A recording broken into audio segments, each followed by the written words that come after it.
거룩한 주일 하나님께서 말씀을 주십니다.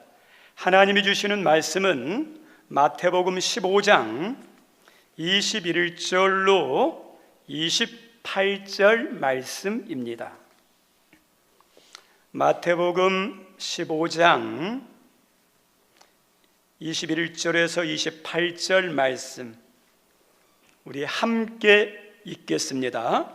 예수께서 거기서 나가사 두로와 시돈 지방으로 들어가시니 가나안 여자 하나가 그 지경에서 나와서 소리질러 이르되 주 다윗의 자손이여 나를 불쌍히 여기소서 내 딸이 흉악하게 귀신 들렸나이다 하되 예수는 한 말씀도 대답하지 아니하시니 제자들이 와서 청하여 말하되 그 여자가 우리 뒤에서 소리를 지르오니 그를 보내소서. 예수께서 대답하여 이르시되 나는 이스라엘 집에 잃어버린 양 외에는 다른 데로 보내심을 받지 아니하였노라 하시니 여자가 와서 예수께 절하며 이르되 주여 저를 도우소서. 대답하여 이르시되 자녀의 떡을 취하여 개들에게 던짐이 마땅하지 아니하니라. 여자가 이르되 주여 올소이다마는 개들도 제 주인의 상에서 떨어지는 부스러기를 먹나이다 하니 예수께서 대답하여 이르시되 여자여 내 믿음이 크도다 내 소원대로 되리라 하시니 그때로부터 그의 딸들이 나으니라. 아멘. 가장 아름다운 사랑이란 제목으로 좀 같이 말씀을 나누고자 합니다. 오늘은 102주년 되는 어린이날입니다. 우리가 다 알고 있는 것처럼 1922년 방정환 선생님이 어린이날을 제정한 이후부터 지금까지 이어져 왔습니다. 근데 처음에는 5월 1일이 어린이날이었어요. 그러다가 1928년부터 5월 첫째 주일, 일요일, 우리는 말하면 주일이죠. 그래서 첫째 주 주일을 어린이날로 지켰습니다. 그렇게 지내오다가 1937년 일제에서 중단이 돼요. 어린이날 지키지 말아라. 그러다가 1946년도에 다시 어린이날을 새롭게 지키는데 그때 5월 첫째 주일이 5월 5일이었어요. 그래서 첫째 주로 하면 날짜가 계속 변경되니까 그 해부터 날짜를 딱 지정했습니다. 5월 5일로 지내자. 그래서 5월 5일이 되면 이게 어린이날이에요. 어린이날은 어린이 주인공, 어린이가 중요하다는 것을 다시 한번 생각하고 자각하고 어린이를 잘 기리하겠다는 그런 마음을 다지는 것이 어린이날입니다. 교회에서는 어린이날이라고 하지 않고 어린이 주일이 있습니다. 어린이 주일. 이 어린이 주일은 어디서 시작되냐면 미국에서 시작됐습니다. 미국에 1856년도 레오날드 목사님이 자기 교회에서 어린아이들의 소중하다, 귀하다 해가지고 어린이 주일을 딱 정했어요. 어린이 잔치, 어린이 주인공의 날로. 그때가 6월 둘째 주였습니다. 그리고 이것을 이렇게 좋게 여겼던 미국에 있는 감리교에서 어떠냐? 어린이 주일로 정하고 또 장로 교단에서도 주일로 정하고 그리고 1883년경 미국에 있는 거의 모든 교단에서 6월 둘째 주일을 어린이 주일로 정했습니다. 우리 한국에 있는 이렇게 교회에서 어린이 주일은 5월 첫째 주일이죠. 5월 첫째 주일. 그래서 우리가 맨 처음에 어린이 주일을 지켰을 때는 미국의 영향을 받아서 6월 둘째 주일로 지키다가 1956년부터 지금에 있는 5월 첫째 주일로 이렇게 어린이 주일을 지킵니다. 그래서 오늘은 어린이 주일이에요. 여기 있는 분들은 어른이고 어린이가 없는지 알지만은 그래도 가정에 가면 아이들이 있죠. 또 손주들이 있죠. 그 아이들에 대해서 우리가 다시 한번 생각해 봐야 할 시간입니다.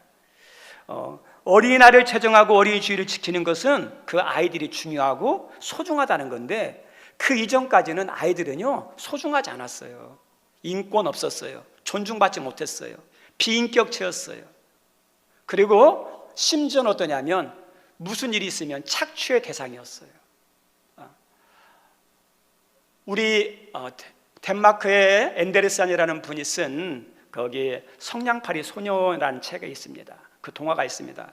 그게 1845년에 나왔는데 앤데르센 동화가 유럽 사회의 산업혁명의 그림자를 그려낸 동화예요. 그 당시 유럽은 급속도로 산업화가 일어나 1차, 2차, 3차, 4차에 걸쳐서 산업화가 이루어지면서 많은 노동자들이 도시로 막 이렇게 이주를 하게 됩니다. 그런데 이주를 하다 보니 어떠냐면 갑작스럽게 늘어난 인구들 수용할 수 있는 곳이 없어요. 그래서 어떤 책들을 보니까 어떻게 나오냐면 그 도시 근로자들이 이렇게 숙소할 곳이 없으니까 이런 건물이 있어요. 그러면 관 있죠, 관을 다 해요. 뚜껑 열어놓은 관. 거기서 자는 거예요. 돈 얼마 내고. 그렇게 열악한 상황 속에서 살았던. 그래서 노동력이 많이 필요한데 그 노동자들의 품삯을 절약하기 위해서 아이들까지도 노동의 그런 대열에 동참하게 만들었어요.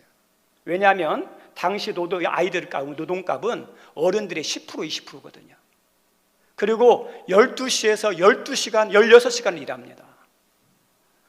성냥팔이 소년의 내용에 보면 알겠지만 이 성냥팔이 소녀가 추운 12월의 거리에 그 다음에 눈보라가 몰아치는데 이 바구니를 손에 끼고 길거리에 다니면서 성냥을 파는 거예요. 근데 이 성냥을 다 팔아야 집에 들어갈 수 있어요. 이제 날이 어두워지고 이제 집에 들어갈 시간이 됐음에도 불구하고 이 소녀는 어떠냐면 들어가지 못하는 거예요. 왜냐? 부모님이 안 계시고 삼촌이 있는데 술주정뱅이에요. 그래서 그냥 이거 못 팔고 들어오면 막 폭행하는 거예요. 그러니까 이 아이가, 이 어린 소녀가 그 추위에 막 이렇게 성냥을 팔아요. 못 팔고 계속 돌아다니다가 어느 한 추운 겨울날 그 창문에서 비춰오는 불빛이 있어요. 거기서 따라가 보니까 거기에 안에는 행복한 가정이 성탄절 크리스마스 트리를 만들고 또 어떠냐면 노래를 하고 음식을 먹는 모습을 보면서 너무 부러운 거예요. 그리고 그 옆에 쪼그리 앉아서 밀려오는 추위를 이기지 못하고 팔러 왔던 성냥으로 추위를 이기다가 거기서 이제 조용히 눈을 감는, 이 당시 산업혁명 시대에 아이들까지도 노동의 대열에 어떠냐면 참여했거든요. 아이들이 손이 필요한 곳이 있는데 우리 성냥 만들 때 있죠. 성냥 만들 때 어른들은 손이 커가지고요 유황을 묻혀야 되는지 못해요. 그냥 아이들이 이게 성냥을 이렇게 묻히는 거예요. 그럼 유황이 좀 독성이 있잖아요. 독성이, 이 아이들의 독성이 어떠냐, 이렇게 중독이 돼서 이렇게 코가 떨어지기도 하고 여러 가지 기능이 망가지기도 하고. 이게 산업혁명이라는 것이 그 고용주와 일부의 사람들만 넘치지 대부분의 노동자들은 어떠냐면 제대로 살지도 못했던 시대거든요. 더 나가서 이렇게 자료를 보니까 굴뚝 청소가 있어요. 우리나라 굴뚝하고 유럽의 굴뚝은 좀 틀립니다. 좀 더 커요. 그러면 이런 기구로는 청소가 잘 안 돼요. 그럼 어떠냐고 조그마한 아이들을 굴뚝에 집어넣어서 청소하게 만드는 거예요. 그 어두컴컴하고 긴 굴뚝 안에 그 매연과 그 가스를 먹으면서, 그러다가 이렇게 굴곡진 데 있는데 거기에 빠져나오지 못하면 거기 걸려서 죽는 거예요. 이 어린이날이 제정되기 이전에는 어린이의 인권이 없어요. 존중함이 없어요. 그냥 부모의 소유고 필요하면 쓰임받는 존재에 불과해요. 그런데 어린이날이 되면서 어린이는 어떠냐? 소중하다. 그리고 어린이는 어떠냐? 미래의 주인공이다. 가는 인식이 어린이날, 어린이 주일부터 생겨났습니다. 우리 성도님들, 여러분들이 생각할 때 어린이들, 여러분의 자녀 하면 떠오르는 생각이 뭡니까? 어떤 일부 아주 고약한 부모님들은 이 어린이들에 대해서, 자기 자녀에 대해서 무거운 짐덩어리, 그리고 어떠냐? 왼수 덩어리, 그리고 자기의 삶을 거추장스럽게 하는 장애물로 생각하는 일부 몰지각한 부모도 있어요. 아이 때문에 자기 생활을 못한다는 거예요. 그런데 대부분의 부모님들은 어떠냐면 자녀를 귀히 여겨요. 소중히 여겨요. 보물로 생각해요. 하나님 주신 선물로 생각해요. 그게 정상이에요. 우리 하나님 세상에 많은 사람들이 아이들에 대해서, 자녀에 대해서 말하는 이야기들이 있지만 더 중요한 게 뭐냐면 하나님이 아이들에 대해서 뭐라고 하느냐 들어봐야 돼요. 하나님의 말씀하는 것을 듣고 하나님의 말씀하는 그 말씀으로 우리 아이들을 생각하고 받아들이고 수용해야 되거든요. 그런데 우리 하나님께서는 아이들에 대해서 뭐라고 그러냐면 짐덩어리다, 그리고 원수덩어리다, 그리고 착취하라, 그런 말씀 없어요. 이미 먼 구약의 시대부터 아이들에 대해서 하나님은 어떠냐 소중히 여기는 말씀이 나와요. 시편 127편에 보면 자식은 여호와의 주신 기업이요 태 열매는 그의 상급이다. 자식들을 어떻게 생각했냐? 엄청난 어떠냐 보물이라는 거예요. 축복이라는 거예요. 하나님은 아이들을요 그렇게 생각했어요. 그렇게 말씀했어요. 그리고 시편 128편에도 이런 말씀 나와요. 내 식탁에 둘러앉은 자식들은 어린 감람나무 같으리로다. 저 따라서 합니다. 어린 감람나무. 우리 아이들을 뭘로 비유했냐면 감람나무로 비유했어요. 유대 사이에 팔레스타인 지역에서 감람나무는 없어서는 안 될 중요한 나무예요. 거기서를 통해서 어떠냐 먹을 음식이 생겨요. 그걸 팔아서 생활이 돼요. 그리고 이 감람나무는 거수 연한이 어떠냐면 수목 그 연령이 2000년이 넘어요. 우리 예수님께서 겟세마네 동산 감람산에서 기도하셨다 그러죠. 그가 감람나무예요. 올리브나무. 지금도 예수님이 기도했던 당시에 있었던 그 감람나무가 지금도 있습니다. 2000년을 넘게 사는 거예요. 그러면서 어떠죠? 열매를 맺어요. 그리고 그 옆에서 계속 또 다른 감람나무가 생기는 거예요. 그래서 이 감람나무는 번성을 의미해요. 그 가족의 미래를 이야기하는 거예요. 그래서 하나님께서 감람나무라는 것은 자녀에 대해서 너희 가정의 미래다, 자녀를 통해서 축복하신다, 그런 의미가 담겨 있는 것이 우리 예수님 하나님의 말씀에 담겨 있습니다. 그리고 우리 예수님께서 우리 아이들이 왔을 때 어떻게 하죠? 제자들과 어른들이 방해하지 말아라, 썩 꺼져라 이런 말 하잖아요. 근데 우리 예수님께서 오히려 제자들을 책망합니다. 아이들 오는 것을 어떠냐? 방해하지 말아라 하면서 그 아이들을 품에 안고 그리고 안수하시고 축복해 주시죠. 우리 예수님에게서 가장 중요한 게 존재가 누구냐? 어른보다도 아이가 더 먼저라는 거예요. 하던 사역을 내려놓고 아이들을 안수하고 축복할 만큼 아이들을 먼저 했어요. 이게 예수님의 모습이에요. 아이를 대하는 모습입니다. 우리 기독교 신앙이 인류에 기여한 가치 중에 하나가 뭐냐면 아이들의 가치 재발견이에요. 그전까지는 어떠냐? 그냥 소유예요. 착취 대상이에요. 비인격체였어요. 그런데 기독교 신앙은, 우리 예수님의 신앙은 아이들은 소중하다, 귀하다라는 거예요. 그것을 발견하고 어린이날, 어린이 주일이 제일 시작한 게 뭐냐면 미국의 아까 말했던 그 목사님에게서 시작된 거예요. 그래서 맨 처음에는 로즈데이예요, 로즈데이. 그러다가 어린이 주일로 바뀌고 그 다음에 거기 영향을 받아서 어린이날이 생긴 겁니다. 우리 성도님들, 우리 자녀들과 아이들은 어떤 존재들이냐면 우습게 여길 존재들이 아니에요. 우리 자녀 안에는 무궁한 재능과 능력이 있어요. 하나님이 다 주신 달란트가 있어요. 보석 같은 존재들이에요. 그래서 우리 자녀들은 어떤 존재냐? 가정의 복덩어리예요. 우리 어르신들 저 따라 삽니다. 자녀들은 복덩어리다. 복덩어리예요. 복덩어리예요. 여러분의 가정을 축복하기 위해서 보낸 존재가 누구냐? 자녀예요. 자녀를 통해서 가정이 잘 되는 거예요. 그 가문이 잘 되는 거예요. 그래서 자녀들은 문제가 하나도 없어요. 문제들은 다 하나님이 사랑하는 존재들이에요. 다 귀 여기는 존재들이에요. 그 아이들에게 하나님께서 주신 능력들이 있어요. 재능들이 있어요. 그런데 중요한 게 뭐냐면 똑같은 가치 있는 존귀한 재능과 그런 가치를 가진 보석이라 할지라도 누구의 손에서 가공됐느냐, 누구에서 교육받느냐에 따라서 아이들이 찬란하게 빛나는 보석이 되기는가 하면 가치 없는 돌이 되기도 해요. 그래서 어떠냐? 부모님 잘 만나는 것, 이것도 아이들에게 중요해요. 좋은 선생님 만나는 거, 이것도 중요해요. 그죠? 그리고 우리 아이들이 어떤 교육을 받느냐, 어디로 인도함을 받느냐, 이거에 따라서 똑같은 아이인데 하나는 귀하게 빛나는 보석처럼 뛰기도 하고, 어떤 아이들은 돌덩이처럼 뛰는 경우가 있어요. 그래서 어떠냐? 부모님이 중요하고, 누굴 만나냐 중요하고, 어떤 교육을 받느냐가 중요합니다. 어떤 분들을 보면 좀 안타까운 분들이 있어요. 그 사람을 보면 막 능력이 있어요. 재능이 넘쳐요. 그런데 부모님이라든지 가정 형편이 안 좋아서 그 탁월한 재능을 발휘하지 못하고 평범하게 사는 친구들도 있을 수 있잖아요. 그런 친구나 선배들 보면 안타까워야, 부모님만 잘 만났다, 좀만 누군가 후원만 해줬다면, 누가 도와줬다면 더 잘 될 수 있을 텐데, 더 빛났을 텐데.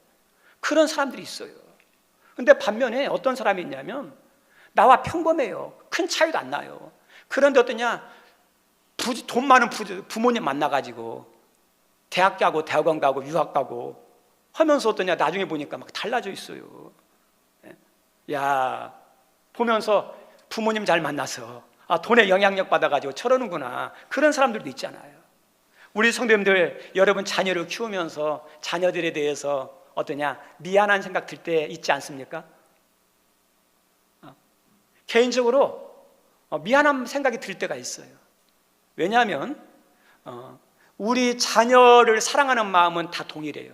자녀가 잘 되기를 원하는 마음은 모든 부모라면 다 동일해요. 마음은 아무 문제 없어요. 마음은 정말 다 좋아요. 마음은 얼마든지 다 부어줘요. 그런데 현실은 어떠냐? 내 능력이, 형편이 뒷받침되지 못할 때가 있어요.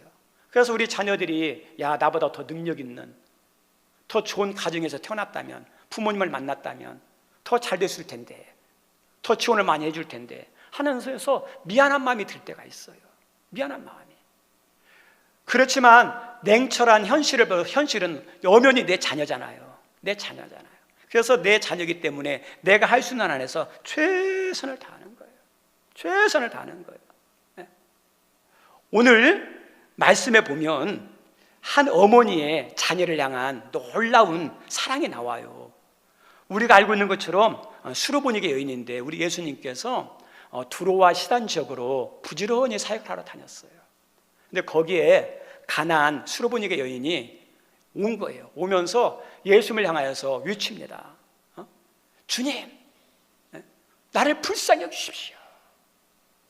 우리 딸이 흉악한 귀신이 들렸습니다. 예수님, 불쌍히 여기십시오. 외치면서 예수님을 따라오는 거예요.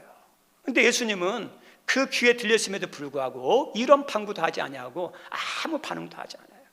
근데 이 여인이 계속해서 따라오면서 주님, 불쌍히 여기십시오.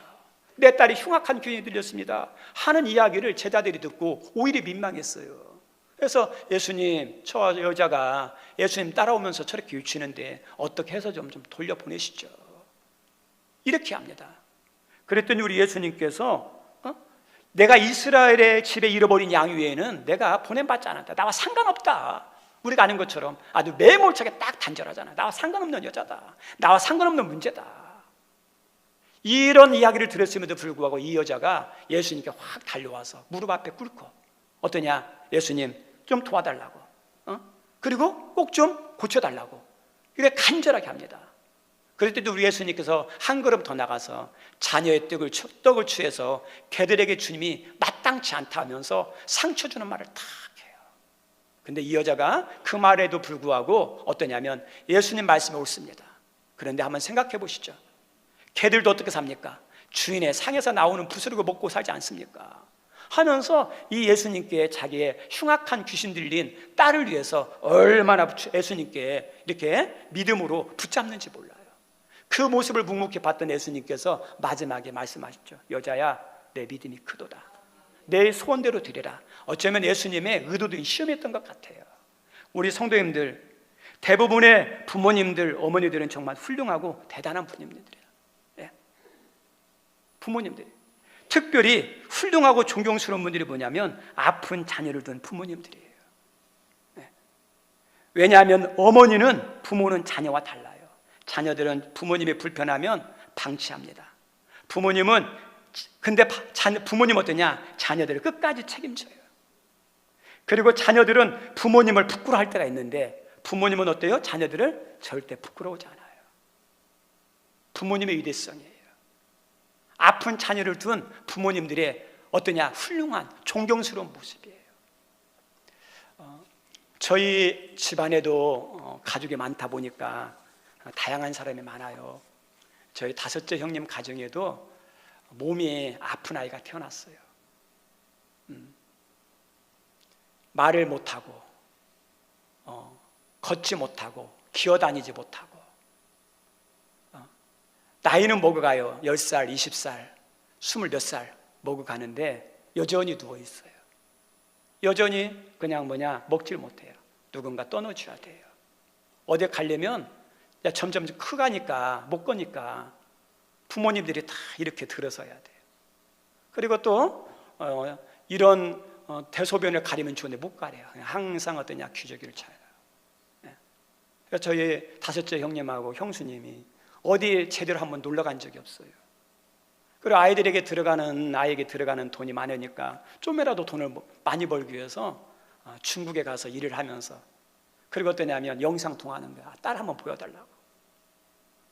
근데 그 누워있는, 거동도 못하는, 먹지도 못하는 그 아이의 그 영상을 보면서 어떠냐? 사랑해. 그러면서 막 또 힘을 내는 거예요. 이게 부모의 부모. 그래서 30일 좀 못 되어서 하늘나라 갔습니다. 우리 성도님들, 우리 장애를 둔 사람들이 우리 주변에 많아요. 2022년 통계에 의하면 한 230만 명 정도의 장애, 여러 가지 문제를 가지고 있는 사람들이 있습니다. 그 사람들이 어떠냐? 그 가족들 대단한 거예요. 그 부모님들 정말 존경스러운 거예요. 대단해요. 오늘 본문에 나오는 이 수로보니게 여인, 자녀가 몇 명인지 모르지만 그 자녀 가운데 딸 하나가 어떤 병이 걸렸어요? 흉악한 귀신이 들렸어요. 그런데 부끄러워하지 않아요. 사랑해요. 그리고 이 아이를 위해서 예수님께 찾아와서 갖은 수모와 그 다음에 상처받던 말들을 들으면서도 꿋꿋이 이겨내요. 이게 부모님이죠. 하나님께서 어떠냐면 이렇게 자녀들을 거기에 맞는 부모님에게 맡겨주신 거예요. 우리 성도님들, 여러분의 자녀, 여러분의 자녀입니까? 아니에요. 누구 자녀죠? 하나님의 자녀예요. 하나님이 나에게 맡겨주셨어요. 하나님에 맡길 때 누구한테 맡길까요? 잘 돌볼 수 있는 사람에게 맡기는 거예요. 특별히 아픈 아이를 기르는 우리 부모님들이 있습니까? 하나님이 맡길 만한 그런 능력과 사랑이 있으니까 그 사람에게 맡긴 거예요. 저는 솔직히 돌아봐요. 나한테 그런 아이가 태어나면 내가 감당할 수 있을까? 저는 그러지 못할 것 같아요. 근데 하나님께서 그래서 어떠냐? 저한테는 감당이 안 되니까 안 주신 겁니다. 그런데 그런 그릇과 사랑이 있는 사람들에게 맡겨주신 거예요. 우리 성도님들, 오늘도 이 하나님께 맡겨주신 아이들인데 우리들이 맡겼기에 어떠냐면 우리들이 잘해야 될 게 있어요. 부모님은 어떠냐면 아이들을 잘 돌볼, 아이들을 잘 이끌 뭐가 있냐? 사명이 있어요. 사명이에요. 많은 일들이 있지만 가장 중요한 사명이 뭘까요? 자녀들을 잘 기르는 거예요. 여러분의 가장 중요한 일이 뭘까요? 자녀들 잘 기르는 게 여러분의 가장 중요한 일이에요. 잘 돌보고 잘 가르치고 잘 인도하는 것. 그런데 우리 부모님들이 잘하고 싶은데 내 마음대로 잘 안 되는 게 있어요. 어떤 게 잘 안 됩니까? 돈이 필요한데 돈 버는 것도 내 마음대로 안 돼요. 사업하고 싶은데 사업도 내 마음대로 안 돼요. 건강도 어떻습니까? 중요한데 내 마음대로 됩니까? 안 됩니까? 안 돼요. 솔직하게. 그런데 또 하나, 내 자녀들 중요한데 내 마음대로 됩니까? 안 됩니까? 마음대로 안 돼요. 안 되는 게 이게 인간인 거예요. 이 연약함을 느껴요. 우리 자녀들을 잘 기를 수 있는 사명을 줬거든요. 가장 큰 농사거든요. 다른 거 성공했어서 자식 농사 실패하면 실패한 거거든요. 그런데 다른 거 실패해서도 자식 농사 성공했으면 그 사람은 성공한 거예요. 그만큼 중요한 것이 자식 농사예요.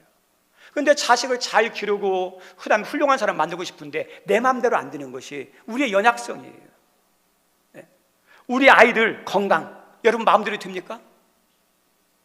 여러분들 우리 아이들이 훌륭한 인격체로 잘 자라고도 말하는 거, 행동하는 거, 사랑받을 수 있도록 가르치는데 잘 됩니까? 안 됩니까? 우리 아이들 말하는 거 보면 어떤 때는 막 깜짝깜짝 놀랄 때가 있어요. 행동하는 거 보면 어떠냐 기쁠 때도 있지만 마음에 걸리는 것도 있어요. 마음대로 안 돼요. 우리 자녀들의 생애 가운데 중요한 가업들이 있어요. 학교 들어가는 거, 직장 들어가는 거, 결혼하는 거, 그 다음에 출산하는 거. 우리 사람들 마음대로 돼요, 안 돼요? 마음대로 되는 거 하나도 없어요. 안 되는 것이 더 많죠. 안 되는 것이. 그런데 신앙생활 하면서 느낀 게 뭐냐면, 우리 부모님이 우리들이 어버이가 되어서 못하는 것이 있을지라도, 못해주는 것이 있을지라도 또 한 가지 우리 자녀들을 돌봐주고 책임지는 분이 있다는 거예요. 그게 누구죠? 예수님. 예수님. 내가 건강에 대해서, 우리 자녀들의 인격에 대해서, 우리 자녀들의 중요한 생애 과업인 학교, 취업, 결혼, 출산 이런 문제가 걸렸을 때 우리가 해결하지 못하면 누구한테 데리고 가야 돼요? 예수님께. 그죠? 예수님께. 우리 아이들을 축복해 주시기를 원해서 아이들을 어디로 데려가죠? 예수님께. 그리고 아이들이 예수님께 안 오면 이 수르보니 여인은 어떠냐면 아이가 흉악한 귀신 들려가지고 도저히 데려올 수 없으니까 이 수르보니 여인이 예수님께 나가서 뭐 하죠? 기도하죠. 우리 성도 여러분의 자녀들이 여러분의 뜻대로, 여러분의 계획대로, 여러분의 마음대로 안 될 때 어떻습니까? 여러분 기도 많이 하십니까? 여러분 돌아보셔야 돼요. 내가 할 수 있는 건 잘하지만 내 능력 밖의 일들은 하나님이 손보시고 도와주시고 역사할 영역이에요. 하나님께 데려갈 수 있으면 데려가세요. 예수님 앞에 데려올 수 있으면 데려오세요. 예수님 믿게 할 수 있으면 믿게 해주셔야 돼요. 그래도 안 되면 어떨까 합니까? 기도로 내가 이끌어가야죠. 기도로 하나님과 우리 아이 사이를 연결시켜줘야죠. 그죠? 우리 건강을 위해서, 자녀의 과업을 위해서, 중요한 것들을 위해서 우리 하나님이 우리에게 하나님의 자녀를 나한테 맡겨셔서 잘 양육하도록 주신 거예요. 여러분들이 여러분의 상황과 여건 안에서 잘하지만 또 한 가지 믿음으로 양육할 의무가 있어요. 믿음의 믿음. 여기에 우리 성도님들이 세상적으로도 잘 양육하시고 믿음으로도 잘 양육하는 은혜가 있기를 바랍니다. 그죠? 왜냐하면 내가 하는 게 아니에요. 우리는 내가 키우는 게 아니라 하나님이 책임져 주셔야 돼요. 우리는 어떠냐? 책임자가 아니라 안내자예요. 누구한테 안내하는 거예요? 예수님께 안내하는 거예요. 예수님께 맡기는 거예요. 그래서 예수님께 데려오고 예수님께 기도해 주는. 그래서 내가 책임지면 얼마나 책임지겠습니까? 예수님이 책임질 때 어떠냐? 그 사람이, 우리 아이들이 달라지죠. 여러분의 자녀들, 여러분의 손주들이 여러분을 통해서 예수님 앞에 인도함을 받고 여러분의 기도로 예수님과 연결되는, 그래서 예수님이 은혜 주시고 도와주시는 복된 우리 자녀들 다 되기를 주의 이름으로 축원드립니다. 우리 시간 영상 하나 봤습니다.